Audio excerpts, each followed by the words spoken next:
मोहनदास करमचंद गांधी का जन्म 2 अक्टूबर 1869 को भारत के पश्चिमी तट पर एक तटीय शहर पोरबंदर में हुआ था। पोरबंदर उस समय बम्बई प्रेसिडेंसी ब्रिटिश भारत के तहत एक छोटी सी रियासत काठियावाड़ में कई छोटे राज्यों में से एक था। उनका जन्म एक मध्यम वर्गीय परिवार में हुआ था। गांधी जी की मां पुतलीबाई एक साध्वी चरित्र कोमल और भक्त महिला थी और उनके मन पर एक गहरी छाप छोड़ी थी। वो 7 वर्ष के थे जब उनका परिवार राजकोट, जो काठियावाड़ में एक अन्य राज्य था, चला गया, जहां उनके पिता करमचंद गांधी दीवान बने। उनकी प्राथमिक शिक्षा राजकोट में हुई और बाद में उनका दाखिला हाई स्कूल में हुआ। हाई स्कूल से मैट्रिक की शिक्षा प्राप्त करने के बाद गांधी जी ने समलदास कॉलेज भावनगर में दाखिला लिया। इसी बीच 1885 में उनके पिता की मृत्यु हो गई। जब गांधी जी इंग्लैंड जाने हेतु नाव लेने के लिए मुंबई गए, तब उनकी अपनी जाति के लोगों ने, जो समुद्र पार करने को संदूषण के रूप देखते थे, उनके विदेश जाने पर अड़िग रहने पर उन्हें समाज से बहिष्कृत करने की धमकी दी। लेकिन गांधी जी अड़े हुए थे और इस तरह औपचारिक रूप से उन्हें अपनी जाति से बहिष्कृत कर दिया गया। बिना विचलित हुए 18 साल की उम्र में 4 सितंबर 1888 को वो साउथहैम्पटन के लिए रवाना हुए।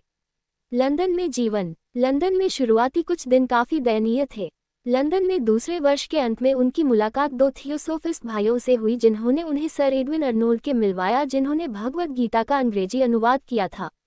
इस प्रकार सभी धर्मों के लिए सम्मान का रवैया और उन सब की अच्छी बातों को समझने की इच्छा उनके दिमाग में प्रारंभिक जीवन में घर कर गई थी। 30 जनवरी 1948 को उनके ऊपर बम फेंके जाने के 10 दिन बाद गांधी को, जब वे बिरला भवन में एक प्रार्थना सभा को संबोधित करने मंच पर जा रहे थे, गोली मार दी गई। गांधी जी गिर गए और उनके होठों से हे राम शब्द निकले। 1919 से 1948 में उनकी मृत्यु तक वे भारत के केंद्र में रहे और उस महान ऐतिहासिक नाटक के मुख्य नायक रहे, जिसकी परिणति उनके देश की आज़ादी के रूप में हुई। उन्होंने भारत के राजनीतिक परिदृश्य का पूरा चरित्र बदल दिया। जो कभी अछूत माने जाते थे, उनके लिए भी उन्होंने जो किया वो कम महत्व का नहीं था। उन्होंने लाखों लोगों को जातीय अत्याचार और सामाजिक अपमान के बंधनों से मुक्त कर दिया।